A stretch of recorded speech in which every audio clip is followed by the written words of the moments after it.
story is about Arrogant Ari. Arrogant Ari was very boastful, and he had to go through a lot to change. Let's see how he changed. Arrogant Ari. Arrogant Ari was the biggest big shot you ever met. I'm the strongest, he roared. I am the smartest, he boasted. I'm the most beautiful looking animal in the whole world, he bragged. He's not very nice, thought bashful Boash, the skunk. Will he ever stop bragging about himself, wondered Grumpy Gamel, the camel? Or stop admiring himself in the mirror, hoped hopeful Hippo? He should stop talking about himself, wished Dove the bear. Thursday morning, Mendy was teaching the alphabets to her class. How sweetly they sang the alphabet song while carefully Cuff the monkey pointed out each letter on the colorful alphabet chart. Who would like to point out the final letters? Asked Mora Mendy. Poor Pilly the elephant knew it. He was so excited that he quickly raised his trunk to answer. But before he even had a chance, Arrogant Ari pushed his way to the chart. This is and the Chaf, and the Mem, and the Nien, and finally, and the Phi. And Sadik. He pointed arrogantly. I am the smartest, he said proudly. I am always right, he said proudly. I am never wrong. I just know everything. But there was one thing Arrogant Ari did not know. He did not know how to stop being a big shot.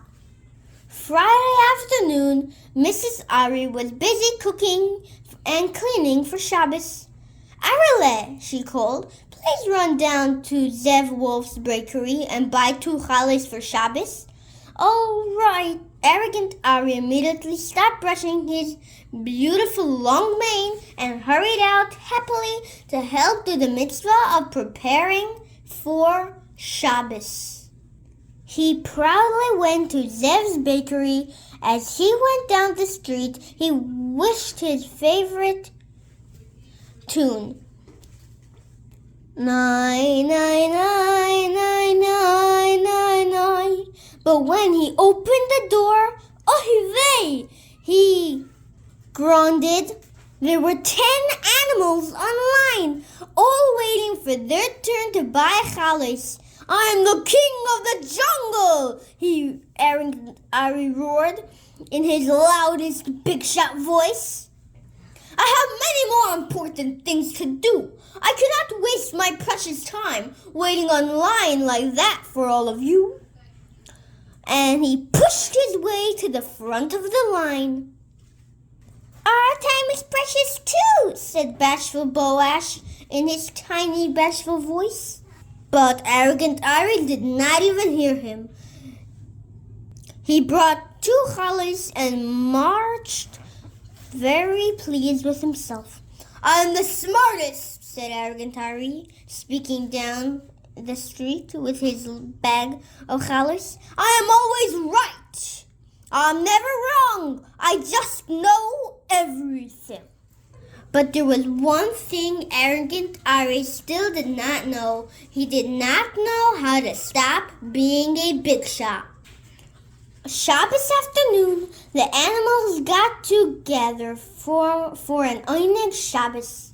They sang songs, told stories, ate popcorn, pretzels, and potato chips, and enjoyed each other's company. Then Arrogant Ari came. Do you know how strong I am? Boasted Arrogant Ari in his shouted his big muscles to Grumpy Gimel. Do you know how smart I am? He barked to Doubtful Dove. and Arrogant Harry just went on and on about himself. The animals were never so bored. The more Arrogant Harry boasted, the more they looked away from him. They were sorry that Arrogant Harry had come to the Oneg Shabbos. One day, it happened. Arrogant Harry was busy thinking how great he was. He didn't look where he was going, and all of a sudden, he fell down into a deep hole in the ground. "Help! Help!" he screamed. Doubtful Dove heard this and rushed to help. But when he saw who was in the hole, he said, "You are so smart, Arrogant Harry. Surely you can figure out a way to get yourself out." Doubtful Dove should have helped, but he did not. Arrogant Harry thought very hard, but he still couldn't get himself out. "Maybe I'm not as smart as I thought," said Arrogant Harry. Grumpy Gamble also heard the screams and ran to look in the hole. "Help me! Help me!" roared Arrogant Harry to Grumpy Gamble. "You are so strong, Arrogant Harry," said Grumpy Gamble. "Surely you can use your strength to get yourself out." Grumpy Gamble should not have said that. Arrogant Harry flexed his muscles very hard, but he still could not get himself out. "Maybe I'm not as strong as I thought," said Arrogant Harry. By this time, it started raining, and Arrogant Harry did not look very handsome anymore. His pushed fur coat was now all soggy, and felt his beautiful long mane was frizzy and wet. "Please help me get out of here," begged Arrogant Harry. "I cannot do it all by myself. I'm not so strong. I'm not so smart. And I'm not even so beautiful," he admitted, with big tears coming down his cheeks. "I really need your help." Doubtful Dove looked at Grumpy Gamble, and Grumpy Gamble looked at Doubtful Dove. "We really should help him," they said together at the same time. "It is a mitzvah, and besides, don't you think that Arrogant Harry has learned his lesson by now?" So Doubtful Dove and Grumpy Gamble got a very, very long rope. They threw one end down, down, down, deep into the hole. Arrogant Harry grabbed onto the end of the rope and held on tight. With all his might, Grumpy Gamble and Dove pulled and pulled on the other end. Up, up, up came Arrogant Harry until finally he was out of the hole. "Thank you! Oh, thank you so much!" said Arrogant Harry, petting Grumpy Gamble on his high humps. "I'm so sorry for being such a big shot," he said to Doubtful Dove, giving him a great giant bear hug.